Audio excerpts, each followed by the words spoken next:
আসসালামু আলাইকুম। সুপ্রিয় নবম দশম শ্রেণীর শিক্ষার্থীরা, আমরা শুরু করেছিলাম জেনারেল ম্যাথ ত্রিকোণমিতি ৯.১। গত ক্লাসগুলোতে আমরা ২০ নম্বর অঙ্ক পর্যন্ত সমাধান করেছি। এখন আমরা ২১ থেকে সমাধান করা শুরু করব। তো ২১ নম্বরে কি আছে দেখো, বলা আছে cos a plus sin a সমান √2 cos a। আচ্ছা, একটু খেয়াল করো, যখন এই ধরনের অঙ্ক আসবে আমাকে প্রমাণ করতে হবে। খেয়াল করো, এখানে বলা আছে cos a plus sin a, আমাকে তার অনুবন্ধী প্রমাণ করতে হচ্ছে, অর্থাৎ cos a minus sin a প্রমাণ করতে হবে। অনুবন্ধী, এরকম অনুবন্ধী যদি প্রমাণ করতে বলে তাহলে আমাদেরকে খেয়াল রাখতে হবে আমাদের যে মানটা দেওয়া আছে সেই মানটার এখানে cos দেওয়া আছে, অতএব আমরা এই পাশ থেকে cosটাকে ডান পাশে নিয়ে যাবো। আমাদের এখানে cos দেওয়া আছে, সেজন্য আমরা cosটাকে ডান পাশে নিয়ে যাবো। যদি সাইন এখানে √2 সাইন দেওয়া থাকতো তাহলে আমরা সাইনকে ডান পাশে নিয়ে দিতাম। সব অঙ্ক একই নিয়ম হবে। তো খেয়াল করো, আমরা যদি এটা করা শুরু করি, খেয়াল করো, আমি বলছি এখানে cos দেওয়া আছে, সেজন্য আমরা এই cosটাকে এই পাশে নিয়ে যাবো। যদি আমি এই cosটাকে এই পাশে নিয়ে যাই তাহলে কি হয়, তাহলে সাইন এ সমান সমান √2 cos a, সাইন এই পাশে আছে cos এই পাশে আছে, এই পাশে আনলে মাইনাস হয়ে যাবে, তাহলে মাইনাস cos a। এখন আমাদের পরের লাইনে কি করতে হবে, এই কাছে এখানেও cos আছে, এখানেও cos আছে, এখান থেকে আমরা cos কমন নিব, তাহলে আমাদের এখান থেকে cos কমন লাগে, এখানে সাইন a ঠিক থাকবে, পরের লাইন থেকে cos a কমন লাগে, cos a কমন গেলে থাকবে হচ্ছে √2 মাইনাস 1। ঠিক আছে। আচ্ছা, তার পরবর্তী কি হবে, এখানে খেয়াল করো, এখানে √2 প্লাস a আছে, অর্থাৎ আমরা এখানে সূত্র ফেলানোর ট্রাই করব। এটাকে যদি আমরা a ধরি, অর্থাৎ √2, এটাকে যদি আমি a ধরি আর এটাকে যদি b ধরি, তাহলে a মাইনাস b আছে, আমাকে লাগবে কি a প্লাস b, অর্থাৎ আমরা এখানে √2 প্লাস 1 দ্বারা গুণ করব। তো আমরা এক পাশে সমান সমানের এক পাশে গুণ করলে তো আর এক পাশে অসামঞ্জস্য হয়ে যাবে, সেজন্য উভয় পাশেই √2 প্লাস 1 দ্বারা গুণ করো। ঠিক আছে, খেয়াল করো, তাহলে আমি এই পাশে গুণ করি সাইন এ, তাহলে আমি এখানে গুণ করবো হচ্ছে √2 প্লাস 1, এটা দ্বারা গুণ করলাম, সমান সমান এ পাশে cos এ আছে হচ্ছে √2 মাইনাস 1, তাহলে আমি আরো গুণ করবো হচ্ছে √2 প্লাস 1 দ্বারা গুণ করলাম। এবারে আমরা পরবর্তী লাইনে খেয়াল করো, আর এই সাইনের দ্বারা √2 কে গুণ করবো, সাইনের দ্বারা 1 কে গুণ করবো। তো সাইনের দ্বারা √2 কে গুণ করলে হবে √2 সাইন এ প্লাস সাইন এ দিয়ে 1 রে গুণ করলে হবে সাইন এ। এই পাশে cos এ ঠিক থাকবে, cos এ, আর এই পাশে তো আগেই বলে নিছি যে আমরা সূত্রে ফেলাবো, সেই জন্যই আমরা এটাকে যোগ করছি। তো আমরা এখানে সূত্রে ফেলাই, তাহলে এটা হচ্ছে a, এটা হচ্ছে b, এটা a এটা b, a plus b, a minus b, এবং a স্কোয়ার মাইনাস d স্কোয়ারের সূত্র। সূত্রটা কি হবে, সূত্রটা হচ্ছে √2, এটা হচ্ছে a square minus b square, মানে 1 এর উপর স্কোয়ার, আর এই cos টা পুরোটার সাথে কি আকার আছে, গুণ আকার আছে, সেজন্য একটা ডট দিয়ে দিল। পরবর্তী লাইনে যদি আমরা আসি, তাহলে খেয়াল করো, এখানে যা আছে সেটাই থাকুক আপাতত, √2 সাইন এ প্লাস সাইন এ সমান সমান, এখানেও cos এ আছে, cos b রেখে দিলাম, কিন্তু ওখানে যদি √2 কে স্কোয়ার বের হয় তাহলে স্কোয়ার রুট কাটা যায়, থাকে শুধু 2, মাইনাস 1 এর উপর স্কোয়ার করলে 1 হয়। পরবর্তী লাইনে যদি আসি, তাহলে √2 সাইন এ প্লাস সাইন এ সমান সমান cos a ইন্টু 2 এর থেকে 1 বাদ দিলে 1, আর 1 এর সাথে cos গুণ করলে cos হয়ে যায়, সেজন্য আমি এখানে 1টা আর লিখলাম। তার মানে আমাদের এখানে আসলো cos। আমাদের কি প্রমাণ করতে কি বলছে দেখো, cos a মাইনাস সাইন, এই যে সাইন এটা আছে এখানে, এই সাইন থেকে ওই পাশে নিয়ে গেলে মাইনাস সাইন হয়ে যাবে। তাহলে আমরা কি করবো, √2 সাইন এ সমান সমান এই সাইনকে ওই পাশে নিয়ে দাও, তাহলে এখানে তো এই পাশে তো cos a আছে, আর সাইনকে নিয়ে আসলে সাইন এ মাইনাস হয়ে গেল। খেয়াল করো, আমাদের কিন্তু সমাধান মিলে গেছে, cos a মাইনাস সাইন এ সমান সমান √2 সাইন এ, এটাই আছে। জাস্ট এখন আমরা এটাকে একটু সাজায় লিখবো, মানে এই পাশে এই পাশে লিখবো আর ওই পাশে এই পাশে লিখবো, অর্থাৎ cos a মাইনাস সাইন এ সমান সমান রুট টু সাইন এ। তাহলে আমাদের এটা প্রমাণিত হয়ে যাবে। তো দেখো অঙ্কটা খুবই সহজ ছিল এবং খুবই ছোট ছিল। জাস্ট আমরা একটা টেকনিক ইউজ করছে। টেকনিকটা কি, প্রথমে আমি বলছি যে যেখানে আমাদের রুট টু কোয়াজে মানে আমাদের দেয়া আছে, তাহলে কোয়াজে যেহেতু দেয়া আছে সেজন্য আমরা এই পাশের কোয়াজকে এই পাশে নিয়ে আসছি। আসার পরে পরবর্তী লাইনে কোয়াজ দিয়ে কমন নিছি, কমন নিলে এখানে রুট টু কোয়াজে আছে, কোয়াজে কমন নিলে থাকে রুট টু মাইনাস এখানে কোয়াজে আছে, শুধু কোয়াজে কমন নিলে কিছুই থাকে না, তারপর 1 থাকে। পরবর্তীতে লাইনে এখানে এটাকে এ আর এটাকে বি মনে করেছি, তাহলে এ মাইনাস বি আছে, তাহলে আমাদের এ প্লাস বি লাগবে, সেজন্য এ প্লাস বি এটা দ্বারা গুণ করছি। আর এক পাশে তো গুণ করা হয় না, দুই জন্য দুই পাশেই গুণ করে নিছি। গুণ করে নেওয়ার পরে এই সাইনে দ্বারা এই রুট টুকে গুণন, আবার এই সাইনে দ্বারা 1কে গুণ করছি। এখানে এখানে সূত্রে ফেলাইছি, এটাকে এ এটাকে বি ধরছি, তাহলে A square minus B square. পরবর্তী লাইনে বিয়োগ করছি, এখানে বিয়োগ করলে 1 থাকে, 1-এর সাথে কজ গুণ করলে কজই থাকে। তার পরবর্তী লাইনে আমরা এই সাইনটাকে এই পাশের এই সাইনটাকে এই পাশে নিয়ে আসছি, তাহলে মাইনাস হয়ে গেছে সাইন, এই পাশে যেহেতু প্লাস আছে ওই পাশে নেওয়া যাওয়ার পরে আমাদের অ্যান্সারটা মিলে গেছে। আমরা শেষের লাইনে বইয়ের সাথে অ্যান্সার মেলানোর জন্য এই পাশের অংশটাকে আগে লিখছি, এই পাশের অংশটাকে পরে লিখছি। এটাই আমাদের প্রমাণিত প্রুফ। আশা করি বুঝতে পারছো অঙ্কটা। তাহলে আমরা আমাদের পরবর্তী অঙ্কে চলে যাচ্ছি। এবারে আমরা 22 নম্বর অঙ্কটা সমাধান করব। তো 22 নম্বর অঙ্কে কি বলা হচ্ছে একটু খেয়াল করি। বলা আছে যদি tan a = 1/√3 হয় তাহলে cosec square a minus sec square a divided by cosec square a plus sec square a এর মান নির্ণয় করো। তাহলে খেয়াল করো, আমি এখানে লিখে নিচ্ছি যে দেওয়া আছে tan a = 1/√3, তাহলে tan a = √1/3। তাহলে tan এর ক্ষেত্রে আমরা কি জানি, tan = লম্ব বাই ভূমি। তাহলে এখানে যে কোণটার কথা বলা আছে, এখানে এ কোণের কথা বলা আছে, অর্থাৎ এ কোণের বিপরীত বাহুটা হবে হচ্ছে লম্ব। তাহলে লম্ব হচ্ছে 1, তার মানে এইটার মান হবে 1, আর লম্ব বাই ভূমি তার মানে এই এ হবে ভূমিকার যত সমকোণের বিপরীত বাহুটা অতিভুজ হয়, তাহলে এসিটা অতিভুজ, তাহলে এইটা হচ্ছে √3। তাহলে আমাকে কেসির মান বের করতে হবে, কারণ আমাদের থিটা বাহুর মানে জানা দরকার। তাহলে আমরা লিখি এ বিসি সমকোণী ত্রিভুজের এ কোণের ক্ষেত্রে, কারণ আমরা এ কোণের ক্ষেত্রে এই হিসাব লম্বটা করতেছি। তাহলে এ কোণের ক্ষেত্রে আমরা যদি লিখি যে লম্ব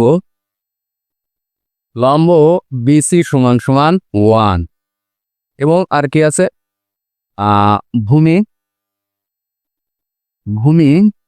এ বি = √3। তাহলে আমরা এখন পিথাগোরাসের সাহায্যে ও ত্রিভুজটা খুব সহজেই নির্ণয় করতে পারি। তাহলে আমরা সেটাই লিখি যে এবিসি সমকোণী ত্রিভুজে পিথাগোরাসের উপপাদ্য বসিয়ে পাই এবিসি সমকোণী ত্রিভুজে পিথাগোরাসের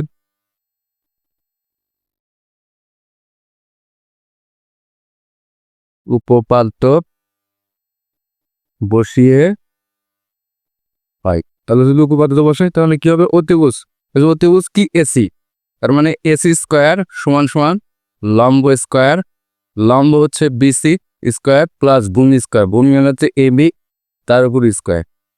খেয়াল করো, আমি যদি এসির মানটা বের করি তাহলে এসি = স্কোয়ার, তো এবার চলে যায় রুট হবে, রুট হলে বিসির মান হচ্ছে 1, তার 1-এর উপরে স্কোয়ার প্লাস এবির মান হচ্ছে √3 তার উপরে স্কোয়ার।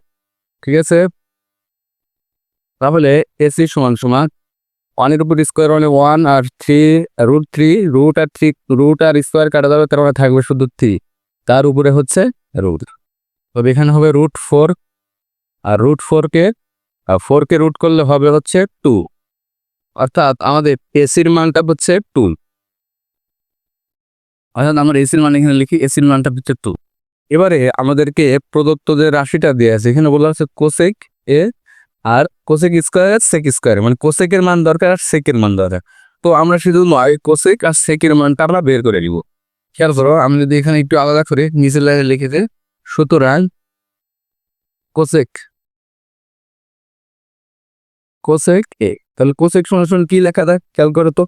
কোসেক কার উল্টা শিখছিলাম, কোসেক হচ্ছে সাইনের উল্টা। সাইন = কি শিখছিলাম, সাইন = শিখছিলাম হচ্ছে শাহিন লম্বাবতী অর্থাৎ লম্ব বাই অতিভুজ। তাহলে এখানে তো উল্টা, তার মানে অতিভুজ বাই লম্ব, অতিভুজ বাই লম্ব। তাহলে এখানে অতিভুজ হচ্ছে 2 আর লম্ব হচ্ছে 1, অর্থাৎ উপরের 2 নিচে 1। নিচের 1 ক্ষেত্রে তো কোনো দাম নাই, সেজন্য আমরা নিচের 1টা লিখবো না, তার মানে আমরা লিখবো শুধু 2।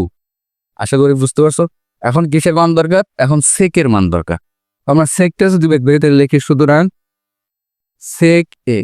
তাহলে সেকের সমান আমরা কি লিখতে পারি? সেকের সমান লেখা যায় সেক কার উল্টা? সেক হলো কজের উল্টা। আর কজ সমান আমরা কি জানি? কুসুমের ভয় অতি, অর্থাৎ ভূমি বাই অতিভুজ। তাহলে এটা এখানে উল্টা হবে, তার মানে হবে অতিভুজ বাই ভূমি। তাহলে অতিভুজ আছে 2 আর ভূমি আছে √3, অর্থাৎ 2/√3। ঠিক আছে, আশা করি বুঝতে পারছো। এবারে আমরা প্রদত্ত রাশির মানটা বের করি। আমি যদি একটু এই পাশে করি তাহলে লিখি সুতরাং প্রদত্ত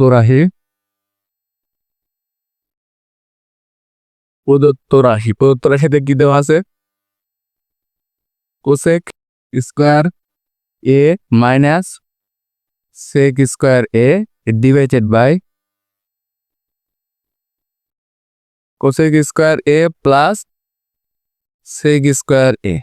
আমি যদি মান বসাই, খেয়াল করো, কোসেকের মান হচ্ছে এই যে এখানে আমরা বের করেছি, কোসেকের মান হচ্ছে 2।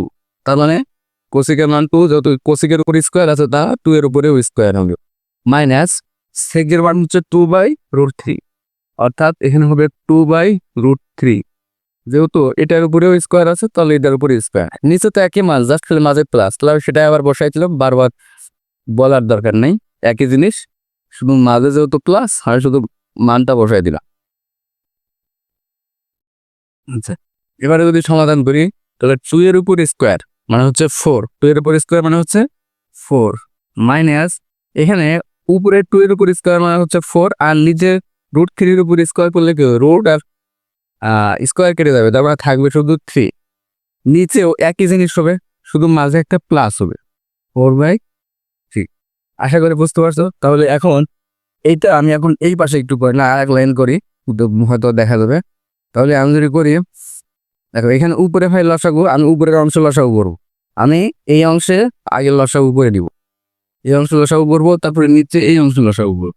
উপরের অংশ যদি লসাগু করি তাহলে লসাগু বেরোচ্ছে 3। 3 লসাগু করলে কত হয়? এখানে যেহেতু নিচে 1 আছে তাহলে 1 দ্বারা 3 কে ভাগ দিলে 3 হয়, 3 উপরে কোন 3 4 12, মাইনাস 3 3 কাটা যাবে, অর্থাৎ 4। নিচে একই জিনিস হবে, জাস্ট খালি মাঝে প্লাস হবে, তার মানে 12 + 4। এখন এই জিনিসটা যদি আমরা এই পাশে নিয়ে আসি, কারণ হয়তো দেখা যাবে না ওখানে নিচে লিখি, আর ফলে এই লাইনের পরে আমরা এই পাশে চলে আসি।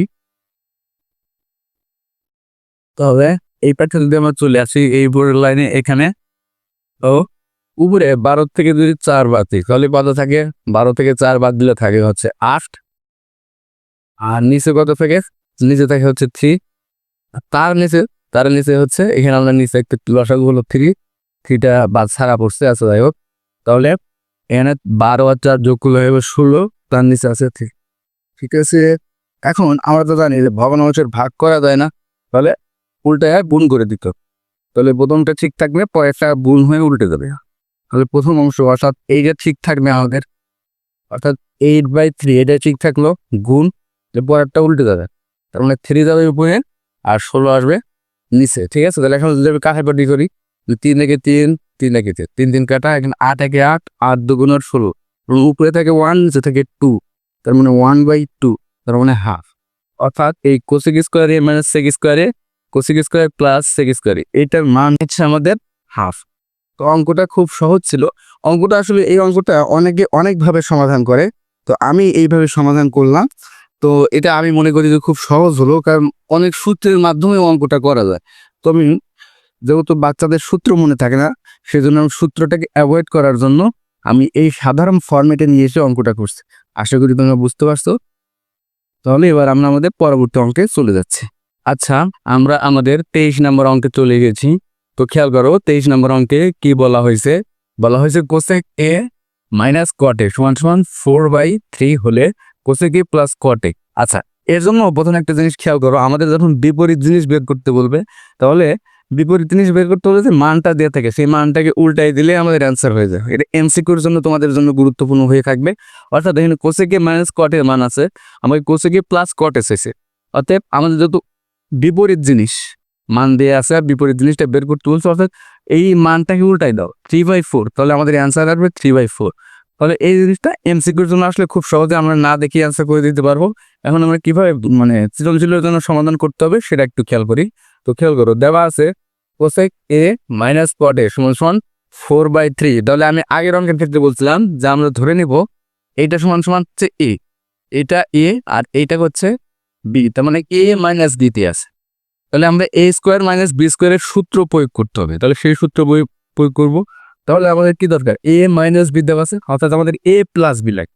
তাহলে অর্থাৎ আমি বাম পক্ষে এ প্লাস বি দ্বারা গুণ করবো, এই ডান পক্ষেও এ প্লাস বি দ্বারা গুণ করবো। এখানে এ প্লাস বি বলতে কোসেকের প্লাস কটের দ্বারা গুণ করবো। তাহলে খেয়াল করো, আমি মানে প্লাসটাকে মিলানোর জন্য এইটাকে একটু আগে লিখি, কোসেক এর প্লাস কট এটাকে দ্বারা গুণ করবো, তো এ স্কোয়ার মাইনাস বি স্কোয়ার সূত্র পড়ে। তাহলে আবার কোসেকে মাইনাস কটে, তাহলে এ পাশে 4/3 আছে, ঠিক আছে। তাহলে এ পাশে যত কোসেকে প্লাস কটে এক্সট্রা দ্বারা গুণ করছি, তাহলে একে পাশে গুণ করতে হবে, সেটাই লিখি কোসেক এ প্লাস কটে। আশা করি বুঝতে পারছো। তো এবারে আমরা সূত্রটা বসাই দেবো, আমরা সূত্র ফালানোর জন্য তো এটা গুণ করলাম। তাহলে সূত্রটা যদি লিখি, তাহলে A square minus B square, তাহলে এ হচ্ছে কোসেক, তাহলে কোসেকের উপর square, cosec A square minus B square মানে হলো কট, কটের উপর স্কোয়ার এ। আচ্ছা, সমান সমান 4/3 কোসেকে প্লাস কটে, ঠিক আছে। এখন আমাদের cosec square A minus square স্কোয়ারে সমান সমান আমরা কি লিখতে পারি, সমান সমান আমরা 1 লিখতে পারি। এটা একটা সূত্র, আমরা খুব সহজে ষড়ভুজের মাধ্যমে কিভাবে সূত্র বের করা যায় সেই জিনিসটা ক্লাস 1-এ অর্থাৎ পার্ট 1 9.1-এর পার্ট 1-এ আমরা দেখিয়ে দিয়েছি। তো যারা এখনো দেখেন সেটা দেখতে পারো যে খুব সহজে সূত্র কিভাবে মুখস্থ না করে মনে রাখা যায়, ঠিক আছে। তাহলে আমরা এখানে cosec square A minus cot square এ সমান সমান হবে হচ্ছে 1। তাহলে আমরা যদি এখানে 1 বসাই দিই তাহলে কি হবে, এটার মান হবে 1 সমান সমান 4/3 cosec square cosec A plus cot A. আচ্ছা, এবার আমার তো বলছে কোসেক এ প্লাস কট এ, এটার মান বের করে দেবো। তাহলে এটা আমাকে বাংলা নিয়ে আসি, অর্থাৎ পুরো অংশটাকে যদি আমি ঘুরাই লিখি, তাহলে 4/3 কোসেক এ প্লাস কট এ, তাহলে সমান সমান 1, ঠিক আছে। এবার আমার তো শুধু এইটুকুর মান দরকার, এই মানটুকুর তো দরকার নেই। খেয়াল করো, তো আমরা এই 4 আর 3 কে ওই পাশে দিয়ে দিব। তো কিভাবে দিব খেয়াল করো, কোসেক এ প্লাস কট এ। তো এই পাশে 3টা কি আকারে আছে, 3টা ভাগ আকারে আছে, তাহলে ওই পাশে গেলে কি হবে, গুণ হবে, অর্থাৎ 1-এর সাথে 3টা গুণ হবে, ঠিক আছে। আর 4টা কি আকারে আছে, 4টা আছে গুণ আকারে। মনে রাখবা, ভগ্নাংশের লবে যেটা থাকে সেটা থাকে গুণ আকারে, আর হরে যেটা থাকে সেটা থাকে ভাগ আকারে। অর্থাৎ এখানে 4টা যেহেতু লবে আছে, অর্থাৎ 4টা আমাদের গুণ আকারে আছে, তাহলে ওই পাশে গেলে ভাগ হবে, তাহলে এটা নিচে চলে আসবে 4। তাহলে এটা আমাকে ক্যালকুলেশন করলে কত হবে, 3 একে 3, নিচে হচ্ছে 4, যেটাই আমাদের কাঙ্ক্ষিত ফলাফল হবে। আমি বললাম যত মাইনাস একটা দেওয়া আছে আমাদের প্লাস একটা বের করতে বলছে, ওদের মানটাকে উল্টাই দিলেই হবে, অর্থাৎ 3/4। এটাই আমাদের কাঙ্ক্ষিত সমাধান। আশা করি বুঝতে পারছো। তো এবারে আমরা আমাদের পরবর্তী অঙ্কে চলে যাচ্ছি। আমরা আমাদের 24 নম্বর অঙ্কে চলে এসেছি। তো 24 নম্বর অঙ্কে কি বলা হয়েছে খেয়াল করো, বলা আছে কোয়াড এ সমান সমান b/a। তো এই অঙ্কটা 22-এর মতো করে সমাধান করা যায়, অর্থাৎ কোয়াড এ সমান সমান ভূমি বাই লম্ব, সেইটা থেকে অতিভুজ পিথাগোরাসের সাহায্যে অতিভুজ বের করতে হবে, তারপরে সাইন এ বের করতে হবে, কোয়াড বের করতে হবে, সেই মানগুলো এখানে বসাই দিলেও সমাধান করা যায়। ওই প্রসেসটা যেহেতু আমরা 22-এ করে এসেছি, তো ওই প্রসেসের অঙ্কটা তোমরা 22-এ করবে, মানে 22-এর নিয়মে এই অঙ্কটা একবার সমাধান করবে, একই নিয়ম একই জিনিস বসবে, 22 যেভাবে করাইছি সেভাবেই। তো আমি আর ওই নিয়মটা করাতে চাচ্ছি না, আমি একটু অন্য একটা নিয়ম করে যাচ্ছি, যে নিয়মটা আরো সহজ। তো কোন নিয়মে করা যায়, তো চলো আমরা একটু দেখি। খেয়াল করো, আমাদের এখানে দেওয়া আছে কোয়াড এ সমান সমান b/a, ঠিক আছে। আমি লিখলাম আমাদের এখন যে জিনিসটার মান বের করতে হবে সেই জিনিসটা হচ্ছে সাইন আর হলো কস, তাই তো? একটা জিনিস খেয়াল করো, আমরা একটা জিনিস মনে রাখবো যে যেটা প্রথমে থাকে সেটা লবে থাকে, আর যেটা পরে থাকে সেটা হরে থাকে। অর্থাৎ সাইটা আমাদেরকে প্রথমে আছে, এটা লবে, আর কসটা পরে আছে, এটা মানে হরে আছে। অর্থাৎ সাইন বাই কস, সাইন আর কস আমাদেরকে কটকে ভেঙে সাইন আর কস আনতে হবে। তো খেয়াল করো, আমরা ষড়ভুজের দিকে যদি তাকাই তাহলে কট, কট ঘড়ির কাঁটার কি দিকে ঘোরে? উল্টা দিকে ঘোরে। অর্থাৎ কস সমান সমান কট সমান সমান কস বাই সাইন, কট সমান সমান কস বাই সাইন লেখা যায়। তো আমি সাইন কস বাই সাইন যদি লিখি তাহলে এই যেটা প্রমাণ করতে হবে সেই অংশের কস আর সাইনের সাথে মিলে, তো সেই জন্য আমি ওইটাকে ওইভাবে ভাঙবো। অতএব আমি লিখবো কট সমান সমান কস এ বাই সাইন এ সমান সমান বি বাই এ। আচ্ছা, আমি বললাম যে যেটা প্রথমে থাকে সেটা হচ্ছে লবে থাকে, যেটা পরে থাকে সেটা হচ্ছে হরে থাকে। অর্থাৎ এখানে খেয়াল করো, এখানে এ আমাদের এটা প্রথমে আছে, অর্থাৎ এটা থাকার কথা হচ্ছে লবে, আর পরে আছে বি, তার মানে বিটা থাকার কথা হরে। কিন্তু আমাদের এখানে উল্টা আছে, অর্থাৎ এটা আছে হরের আর বিটা আছে লবে। তো আমাদের এই জিনিসটাকে কি করতে হবে? জিনিসটাকে উল্টায় দিতে হবে। তো আমরা জিনিসটাকে একটু উল্টায় দেবো, তো এক পাশে তার উল্টানো যাবে না, উল্টাইলে দুই পাশেই উল্টাই দিতে হবে। তার মানে আমি সাইন এটাকে উল্টাই দিলাম পুরোটা, আর দুই পাশে উল্টাই দিলাম, তার মানে এ বাই বি। ঠিক আছে, তো এই জিনিসটাকে আমরা কি করতে পারি? দেখতে পারি বিপরীতকরণ করে, বিপরীতকরণ করে। ঠিক আছে, আচ্ছা এবারে খেয়াল করো, এবার দেখো আমাদের সাইনের সামনে একটা এ আছে আর কজের সামনে একটা বি আছে। সাইনের সামনে একটা এ, কজের সামনে একটা বি আছে। তো আমাদের এখানে তো সাইন আর কজ আছে, তো এখানে তো আর এ বি নাই, তো আমাদেরকে কি করতে হবে? এ আর বিটাকে নিয়ে আসতে হবে। তো খেয়াল করো, আমি যদি সাইনের আগে এ আনতে চাই, কারণ কি লবকে এ দ্বারা গুণ করতে হবে, আর কজের সামনে যদি বি আনতে চাই তাহলে কি করতে হবে? কজকে বি দ্বারা গুণ করতে হবে। এখানে একটা এ আনবো, এখানে একটা বি আনবো, তার মানে লবকে এ দ্বারা গুণ করতে হবে, হরকে বি দ্বারা গুণ করতে হবে। আমি যদি সেটা করি তাহলে কি হবে? এ সাইনে বি কোয়াজে। তো এটা বোঝানোর জন্য লিখছিলাম, এটা মুছে দিলাম। তো এক পাশে গুণ করলে তার এক পাশে করতে হবে, তাহলে এই পাশে লবেও এ দ্বারা গুণ করতে হবে, এ দ্বারা গুণ করলে এ স্কোয়ার হবে, আর নিচে বি দ্বারা গুণ করলে বি স্কোয়ার হবে। এখানে কি করলাম?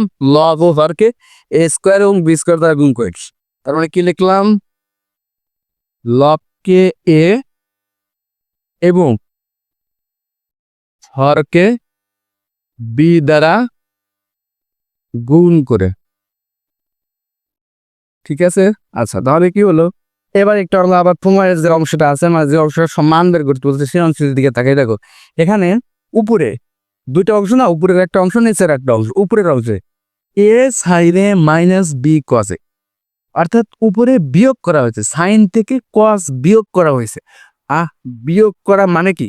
বিয়োগ করা মানে হচ্ছে বিয়োজন করা, অর্থাৎ উপরে বিয়োজন করা হয়েছে, আর নিচে সাইনে প্লাস কজে, অর্থাৎ নিচে যোগ করা হয়েছে। আর যোগ করা মানে হচ্ছে যোজন করা। তো উপরে বিয়োজন করা হয়েছে, নিচে যোজন করা হয়েছে। তো আমরা এখানে একই কাজ করব, উপরে বিয়োজন করব, নিচে যোজন করব। তো খেয়াল করো, উপরে যদি আমি বিয়োজন করি তাহলে বিয়োজন মানে কি? উপরেরটা বিয়োগ নিচেরটা, যেহেতু উপরে বিয়োজন তাহলে উপরেরটা বিয়োগ নিচেরটা। তাহলে উপরে কি আছে? এ সাইন এ বিয়োজন মাইনাস, তাহলে নিচেরটা হলো বি কোয়াজে। একই জিনিস নিচে কি করব? নিচে যোজন করব, তাহলে এর সাইনে যোজন মানে যোগ, তারপরে প্লাস নিচেরটা, অর্থাৎ হলো বি কোয়াজে। ঠিক আছে, আচ্ছা এই পাশে যোজন বিয়োজন বিয়োজন যোজন যাই করি, তাহলে এই পাশেও তো যোজন বিয়োজন সেটাই করবে, কারণ উপরে হচ্ছে বিয়োজন, তাহলে কে স্কোয়ার মাইনাস বি স্কোয়ার নিচে, তাহলে এ স্কোয়ার নিচে যত যোজন, তারপরে উপরেরটা যোগ নিচেরটা, তাহলে বি স্কোয়ার। দেখো আমাদের এটাই বাম পক্ষ, এটাই আমাদের এই জিনিসটার মানই আমাদের বের করতে বলছি। খেয়াল করো এখানে এ সাইনে মাইনাস বি কজে, এ সাইনে মাইনাস বি কজে, নিচে এ সাইনে প্লাস বি কজে, এ সাইনে প্লাস বি কজে। এই জিনিসটার মানই বের করতে বলছে, যেটা আমরা অলরেডি ক্রিয়েট করে ফেলছি। তো এটাই আমাদের সমাধান। তো আশা করি বুঝতে পারছো, অঙ্কটা খুব ইজি ছিল। তো আমাদের এই চ্যাপ্টারে আর একটা মাত্র অঙ্ক আছে, অর্থাৎ 25 নাম্বার, সেটা সৃজনশীল। আর কিছু উদাহরণ আছে যেগুলো আমরা আশা করি তোমাদেরকে সমাধান করে দিব। তো সবাই আমাদের সাথে থাকো, ধন্যবাদ। আসসালামু আলাইকুম।